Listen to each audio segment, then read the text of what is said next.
आपण माने तो निश्चय जानिथिबे आसंता काली हेउची बाट ओषा काहेकि पालन करा जाए बाट ओषार पूजा विधि विषय आमे ए वीडियो रे आलोचना करिबा। आपण मानकु मोर अनुरोध रहिला दयाकरी वीडियोटी को संपूर्ण भाव में देखिए। जदि भल लगे लाइक करेंगे शेयर करेंगे। चैनल को जदि फर्स्ट टाइम पर विजिट करते दयाकरी सब्सक्राइब करेंगे। पाखरे थिया बेल आइकन को प्रेस करदेवे मोर आगु को आसुथिबा नुआ नुआ वीडियो नोटिफिकेशन आपण सर्वप्रथम पाई परिबे। चलंतु स्टार्ट करिबा। नमस्कार, जय जगन्नाथ। मु दीपाली आपण मानकु स्वागत करूछि मोर वीडियो को। भारतीय संस्कृति रे जम हेउचंदी सत्य धर्म और न्यायर देवता। जमराज को मृत्युर देवता बोली मध्य विवेचित करा जाए। सूर्यंकर पुत्र हेउचंदी जमराज। आम ओडिया घर बोहू बा माँ माने निजर स्वामी और संतान सतंतीकर दीर्घायु कामना करी जमराज को प्रसन्न करने उद्देश्य रे एई ओषाटी को बा एई व्रतटी को करिथांती। आसंतु जानिबा एई ओषार पूजा विधि विषय रे। एई ओषाटी पौष मासर कृष्ण पक्ष द्वितीय तिथि रे पड़िथाय, जहाँकि आसंता काली अछि। ए ओषारे निर्जला व्रत करा जाए। दिन जाक किछि न खाई राति रे पूजा सारिला पर ही खाद्य ग्रहण करिथांती व्रतधारी माने। संध्यारे चंद्र आसिला पर ही ए पूजा करा जाए। आसंतु एबे जानिबा पूजा विधि विषय रे। ए पूजा घरर अगणारे बा दांडरे ए पूजाटी को करा जाय थाए। ए पूजा रे नुआ धान रे प्रस्तुत चाउल रे मंडा पिठा तयारी करा जाय भोग करा जाए।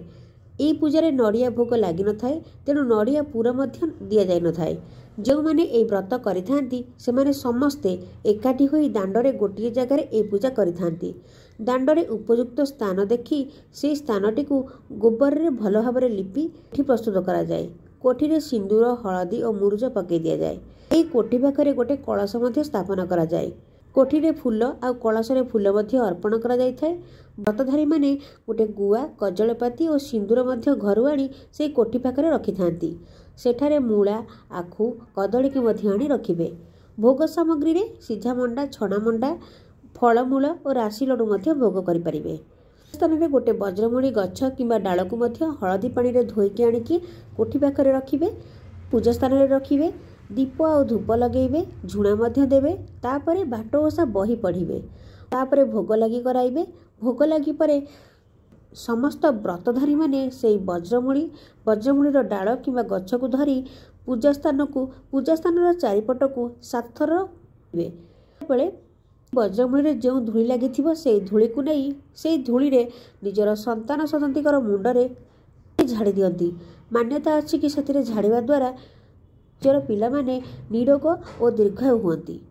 पूजा सारिला परे व्रतधारी माने खाद्य ग्रहण करिथांती। आपण को मोर भिडियोटी केमती लगिला? जदि भल लगिला लाइक करेंगे शेयर करेंगे। यदि चैनल को फर्स्ट टाइम पर विजिट करते दयाकरी सब्सक्राइब करेंगे। पाखरे थिया बेल आइकन को प्रेस करदेवे मोर आगु को आसुथिबा नुआ नुआ वीडियो नोटिफिकेशन आपण सर्वप्रथम पाई परिबे। मु पुणी आसीबे आ गोटे नुआ वीडियो नै रहुची। नमस्कार, जय जगन्नाथ।